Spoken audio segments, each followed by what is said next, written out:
This is Dr. Nancy Berriman. Have you ever thought that you would like to record a short video for your students to illustrate a troublesome concept? What about giving more extensive directions for an assignment? You want to do it, but you don't know how to start, and you don't have any money to buy special software.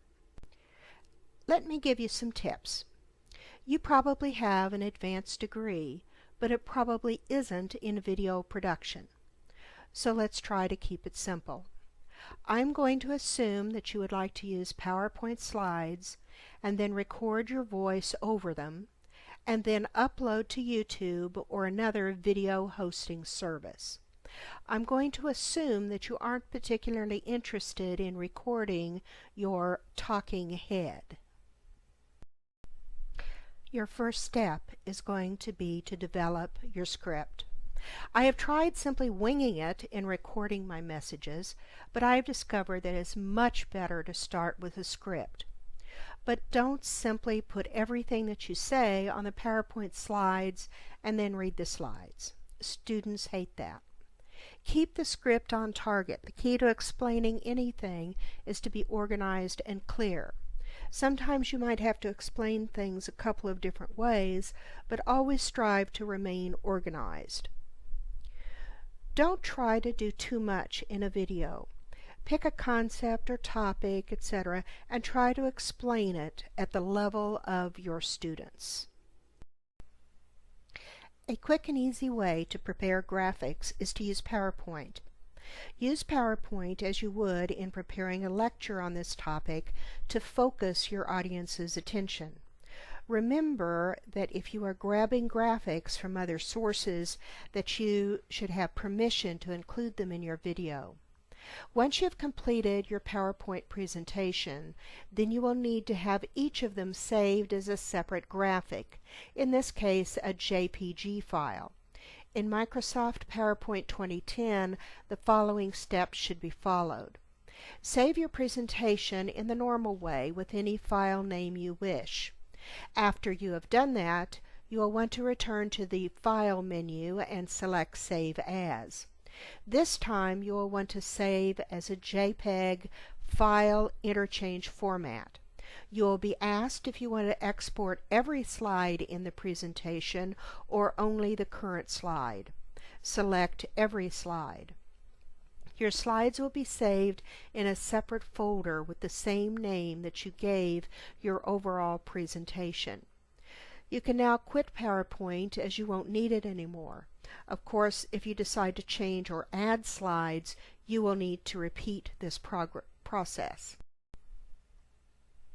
Step 3 will be to combine your graphics with an audio narration. I recommend that you have a microphone and a headset, or at the very least a microphone. Either way, it will need to be plugged into the sound card of your computer.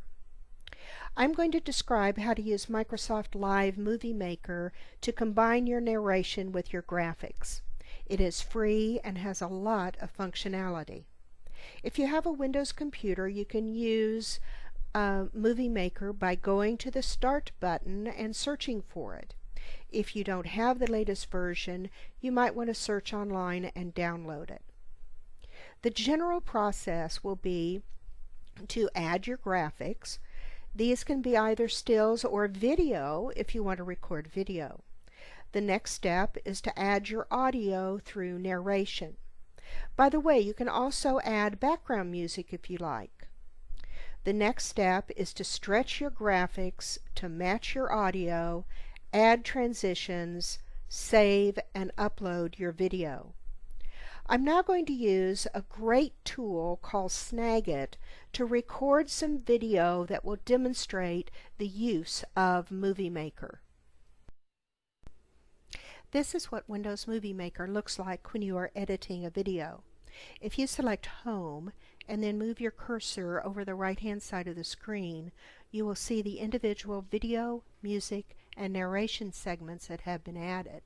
The cursor changes to a small hand when your cursor is over the guide bar. Dragging the guide bar allows you to move through your video. Notice that as you do this, the options at the top will change. Note that you can add videos and photos. You can add music. Music will show up as a green bar below the graphics. You could record videos from your webcam. You can record narration or import an audio file for narration.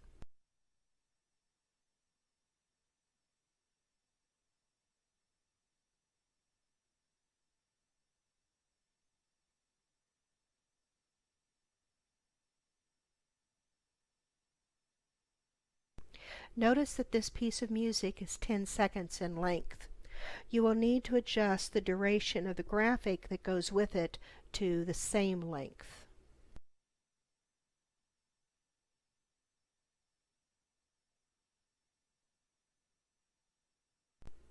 The first piece of narration is much longer. Notice it is a pinkish bar, and we will need to adjust the length of the graphic to match it.